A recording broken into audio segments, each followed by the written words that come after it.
how's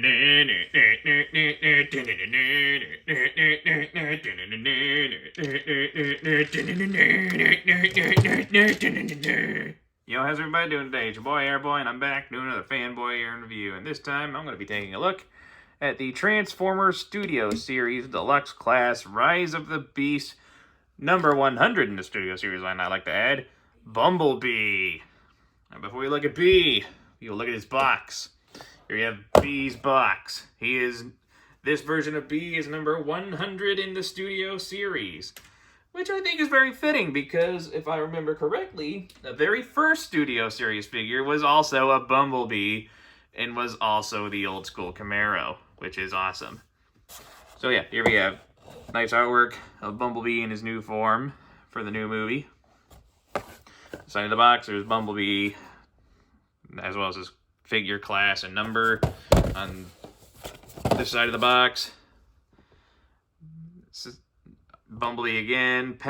Plastic-free packaging. They need to bring that back so annoying little kids with their dirty fingers can't get in here and mess up things and remove parts. Anyway, nothing worth mentioning on the bottom. The top of the box, movie title, Transformers Rise of Beast. I am eager to see this movie.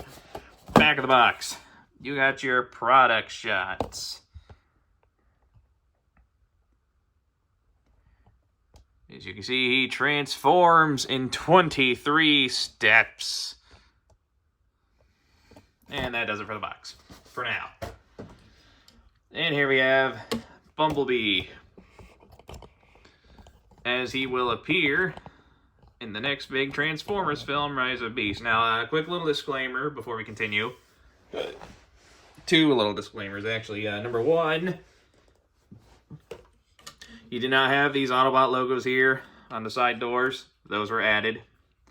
And number two, initially, the Bumblebee figure as it comes is very poorly painted, which is like the one flaw that this figure has, just the lack of paint initially.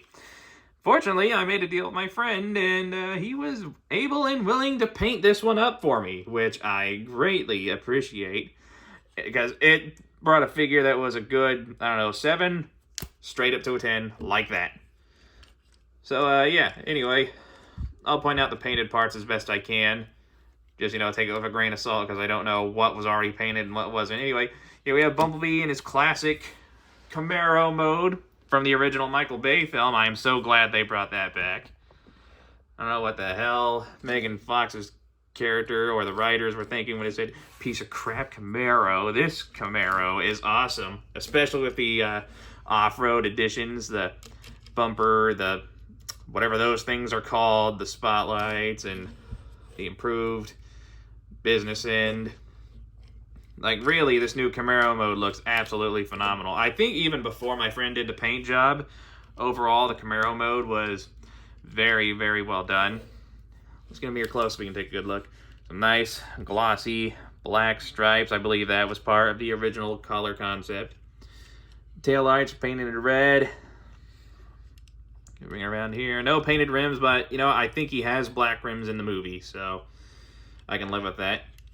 Nice little bit of black distributed all around the figure. I want to say these parts over the wheels were painted by my friend. I don't think they were painted by Hasbro. And there's also my friend also added a little bit of weathering effect, as we do see Bumblebee outdoors a lot, and this Camaro is rigged for outdoor work, so yeah, it kind of makes sense. Headlights done in silver. I believe that was part of the original figure and not added.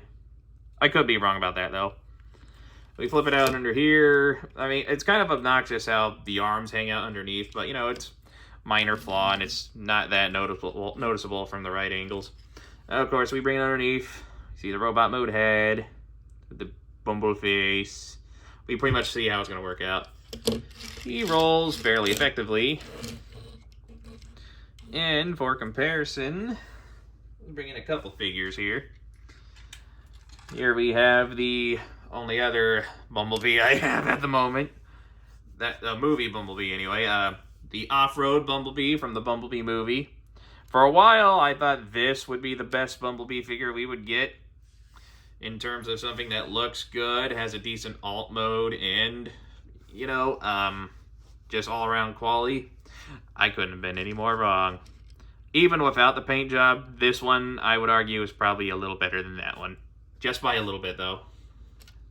But again, I had them both painted, so, yeah. Take that as you will. Or another comparison. Here he is with some other Rise of Beast figures I got. Here he is next to Studio Series Battle Trap.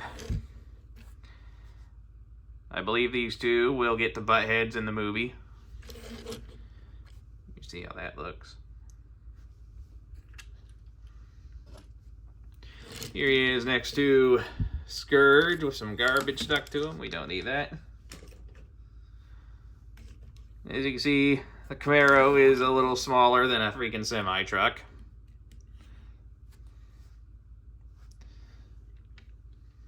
I'm not bringing in Rise of Beast Optimus because I don't like that thing. But I will bring in a comparison that really does matter. Here he is with the Last Night Barricade. Probably the best Barricade out there right now. Studio Series really needs to give us another one. And yeah, they don't look half bad together. They actually look really, really good. I took a surplus of photos of these guys, and they do look quite phenomenal together.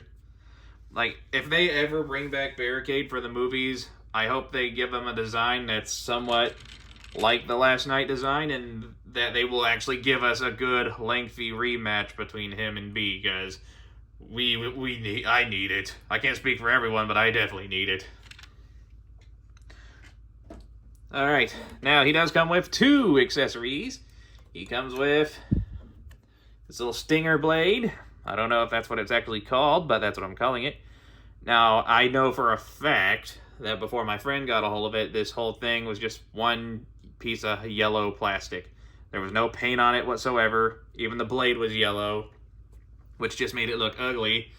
Thank you, Zeg, if you are watching, for painting this up. Now it actually looks like a decent weapon. Let me get in here close.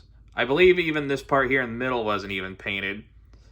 But I'm glad it is now, so you can get a good look at that metallic detailing in there. Looks so good. Underneath, not much to talk about, but up top, looks good. And he also comes with his pulse cannon. I think that's what it's called, the pulse cannon. I believe this one was also done, yeah, this was in a gunmetal gray plastic. My friend went ahead and painted it silver. I believe in the movie it's going to be yellow, but, you know, I'll take a silver over a bland gunmetal gray any day. And it looks pretty good, and it's a decent size. To give you a rough idea of how big it is, here it is next to the off-road Bumblebee arm cannon. As you can see, the new one is a little bit bigger, which I am thankful for. I always thought that this base form was a little too small. I mean, I got the little add-on kit that helped improve it, but as it is, it was too small. Actually, will that fit on there? No, it won't. That's a shame. Some lucky SOB is going to get the upgrade kit. Okay. And you can't store the weapons on the vehicle mode. You can take the blade. There's a tab right there, meant for, or a tab hole right there, meant for that tab right there. And it's a very tight connection, so I don't want to, like, push it in all the way, make it too hard to get out. It's probably the paint. And you can also store the gun. Inside the bumper here, there is a slightly short, deep groove meant for one of these pegs. Just get it lined up right. Get it lined up right. There we go. And there we have the weapon stored on vehicle mode. It's not perfect, but, you know, it works. It's storage. You don't have to lose the weapons in vehicle mode. But me, personally, I always display my figures in robot mode. Speaking of which, let's get to that, shall we? Now, get this guy in the robot mode. The first thing you're going to want to do is untab the doors. Get them out of the way. Bring the arms up, bring them out of the way. And from here, what we're going to do is take that. That would tab in right in there. Go ahead and split the legs apart, like so. Then from here, what we're going to do, so you want to raise the camera so you can see what the hell I'm doing. Take this bit here, bring it up.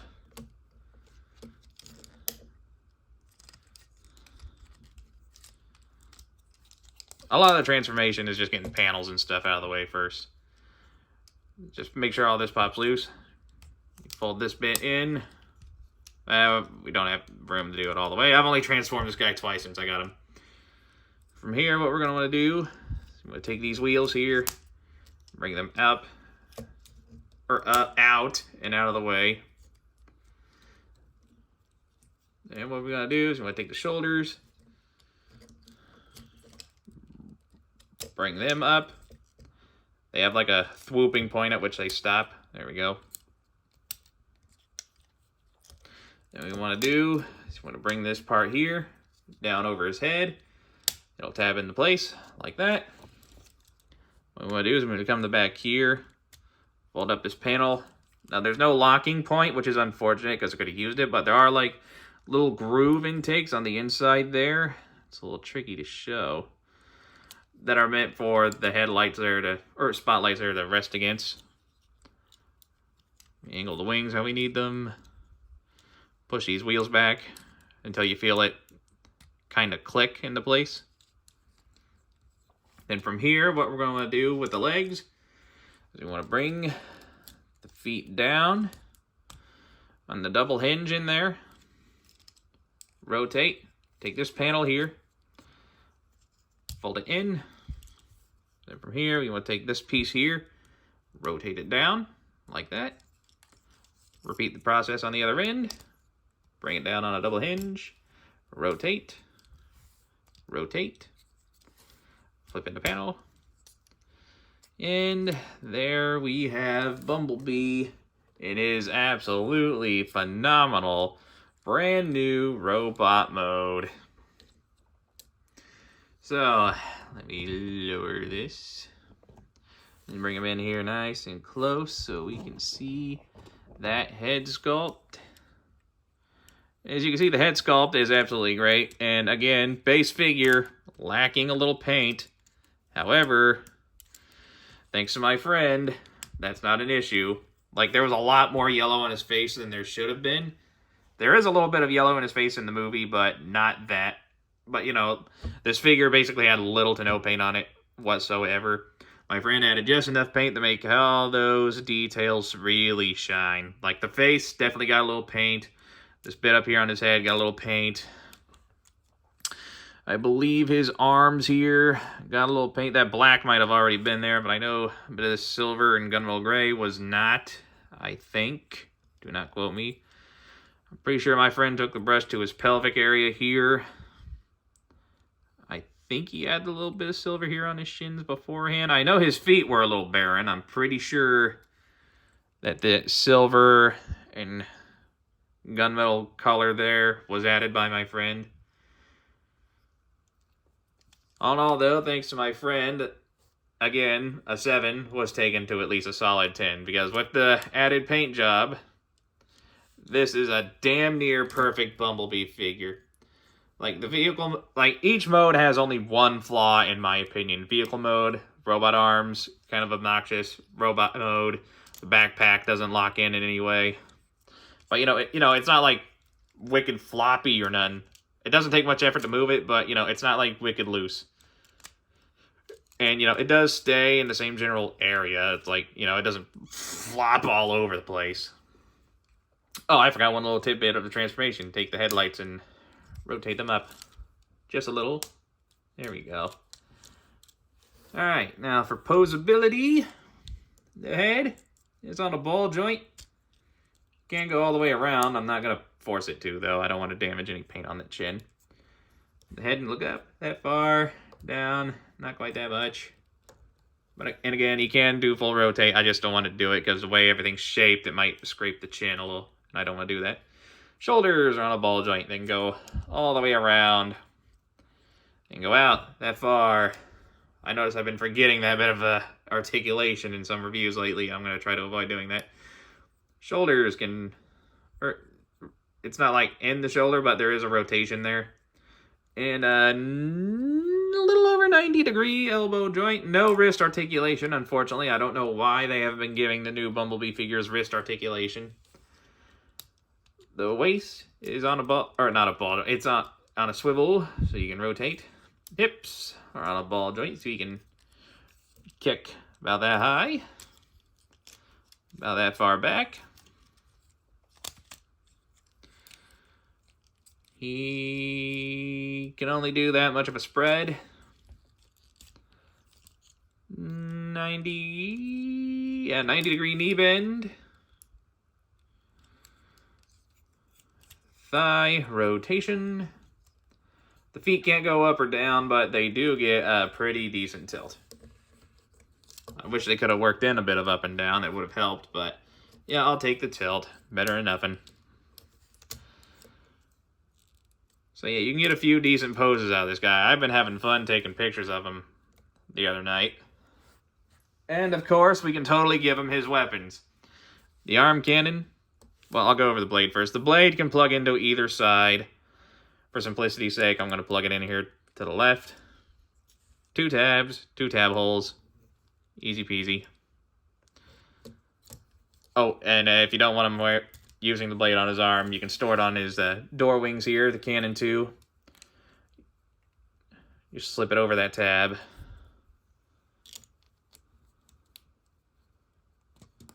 Like so. And, you know, it looks dumb, but, you know, it's weapon storage. But in robot mode, I'm going to be displaying him wearing his weapons. And again, you can put the blade on either arm. If I'm not using the cannon, I'll put it on the right, but I'll put it on the left. Tabs in nice and securely. As for the cannon, 5mm port, designed specifically, the cannon's molded specifically to slip over Bumblebee's arm. I'll let you know right now, it can be a little bit of a hassle to get it on and off. I don't know if that's just how it is, or if it's the paint getting in the way.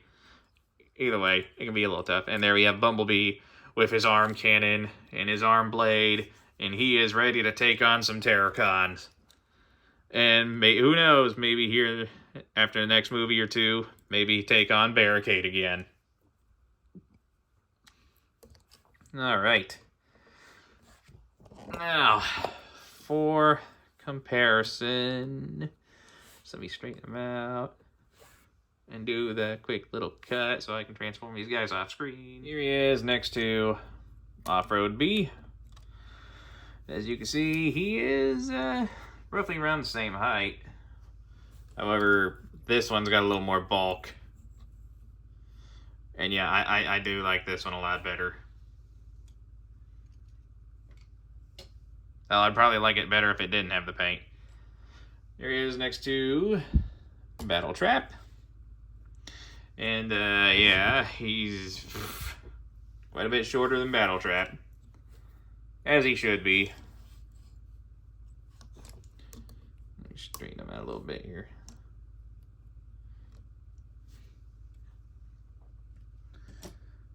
Here he is next to Scourge. As you can see, Scourge is huge compared to the guy. Bumblebee doesn't even go, actually he goes right at his waist. Scourge is literally twice his height. And of course, here he is next to the Last Night Barricade. And again, they do look absolutely great together. Like, the sooner the movies can rekindle this little spark of rivalry, the better. Because just look at that. Just look at it. Alright, last thing to show. Like all Studio Series figures, he comes with an optional backdrop for displaying. This location, some kind of volcanic region that we saw in the trailer, I believe. I believe it's where the final battle's going to go down. And, yeah, it doesn't really work with his door wings, and I'm not going to adjust them. And that does it for the box. Alright, we are nearly done. Now, as he stands, he is approximately 4.5 inches. Very short. And at the time of release, he's going for about $25, $30, depending on where you get him. And this is my point of view from the base figure. I think that's a little much, considering he doesn't have any paint on him. Or at least not that much paint on him when you get him. But yeah, again, I guess it's kind of fair, considering that other than that, it's a really good quality figure. Like if you can find him for $25 even, no more than that, base figure, then yeah, I'd recommend him. If you don't mind splurging a little, hiring a professional to paint him up a little bit for you, or if you're handy with a brush, you don't mind painting him up yourself, then yeah, I'd say go ahead and get him. Yeah, here, you can take a good look at mine all the way around. I'll even show the back. And you got a good look at the vehicle mode, I believe, so you can use mine as a reference for one if you want yours painted. So yeah, I think he's worth picking up. No more than $25 if you're settling for the base color figure. It's a great quality figure. The only issue is the lack of paint, which I had fixed. And if you're willing to spend the extra buck or two to do that, then yes, I would highly recommend grabbing this guy. So yeah, this has been the Transformers Studio Series Deluxe Class Bumblebee from Rise of Beast. And honestly, after, getting all that work done, he's probably the best Bumblebee figure in my collection. If you enjoyed this review, hit that like button, leave a nice comment, enjoy the rest of your day, and I will catch you all in the next video. Bye-bye.